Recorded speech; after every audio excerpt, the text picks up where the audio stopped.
نبی محمد رسول صلی اللہ علیہ وسلم سارے دنیا میں انسانیت کا درس دینے والوں میں سب سے پہلے نمبر پر آتے ہیں۔ ایسے اخلاق والے پیغمبر محمد رسول اللہ صلی اللہ علیہ وسلم فتح مکے میں گئے جب فتح کرنے کے لیے، وہی مکہ جس میں نبی صلی اللہ علیہ وسلم کے اوپر پتھر مارے گئے، وہی مکہ جس مکے میں پیارے پیغمبر محمد رسول اللہ صلی اللہ علیہ وسلم کے صحابہ کو ستایا گیا،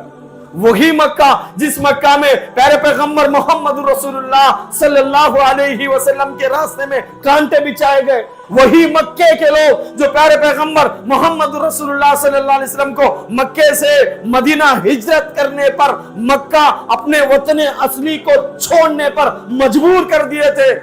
وہی مکہ جہاں مسلمانوں کا بائیکاٹ کر دیا گیا،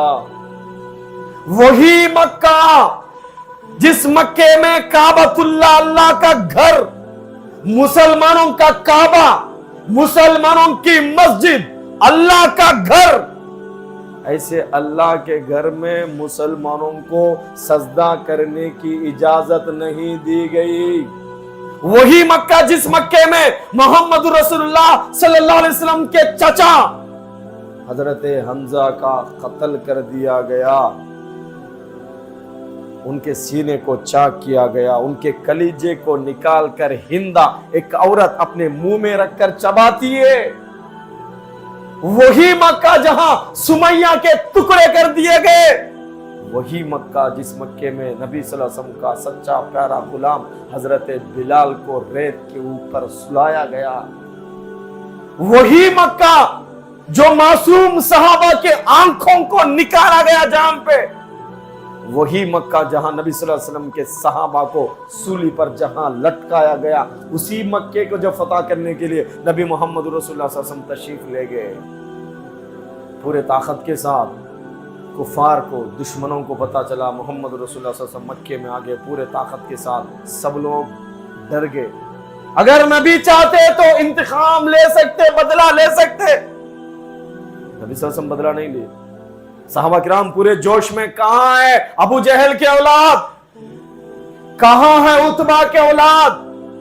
کہاں ہے ابو لہب کے اولاد، کہاں ہے معصوم صحابہ کا خون کرنے والے، قتل کرنے والے، آج ہم آگے، آؤ ہمارے سے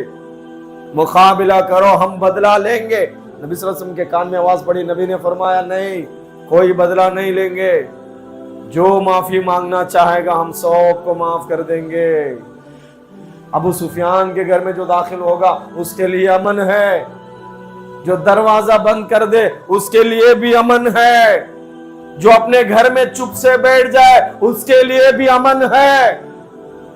نبی محمد رسول اللہ صلی اللہ علیہ وسلم نے اپنے دشمنوں کے ساتھ اعلان فرمایا، جو بھی معافی مانگے گا اس کو معاف کرنے کے لیے ہم تیار ہیں۔ نبی صلی اللہ علیہ وسلم کہ لین میں دشمن کھڑے ہیں، اللہ کے نبی صلی اللہ علیہ وسلم نے سب کو معاف فرما دیا، بیت اللہ میں گئے نماز پڑھنے کے لیے، مسجد حرام، بیت اللہ، کعبۃ اللہ کی چابیاں بند تھی، کعبۃ اللہ کے دروازے، نبی صلی اللہ علیہ وسلم نے فرمایا کہ چابیاں کس کے پاس ہے؟ فرمایا کہ چابیاں عثمان بن طلحہ کے پاس ہے۔ ہمارے پیارے پیغمبر کو یاد آ گیا، عثمان بن طلحہ، بلاؤ ان کو۔ عثمان بن طلحہ کے ذہن میں بات آئی، خیال آیا دل میں کہ آج سے 10 سال پہلے محمد رسول اللہ نے مجھ سے کعبے کی چابیاں مانگی تھی، 2 رکعت نماز پڑھوں گا۔ عثمان بن طلحہ نے کہا، اے محمد، تیرے سوا کوئی بچہ بھی کعبہ کے چابیاں مانگے گا میں اس کو چابیاں دینے کے واسطے تیار ہوں، تجھے میں چابیاں نہیں دوں گا، اس لیے کہ ابو جہل جو مکے کا گورنر ہے اس کا حکم ہے کہ محمد کو کعبے کے چابیاں نہ دی جائے۔ آج سے 10 سال پہلے ان کو یاد ہے کہ میں محمد رسول اللہ صلی اللہ علیہ وسلم نے جب چابیاں مانگی تھی میں چابیاں نہیں دیا تھا، آج میں جاؤں گا تو میرے ساتھ محمد رسول اللہ کیا کریں گے؟ محمد رسول اللہ صلی اللہ علیہ وسلم جب کمزور تھے، محمد رسول اللہ صلی اللہ علیہ وسلم کے جماعت کے لوگ جب کمزور تھے، صحابہ کرام جب کمزور تھے،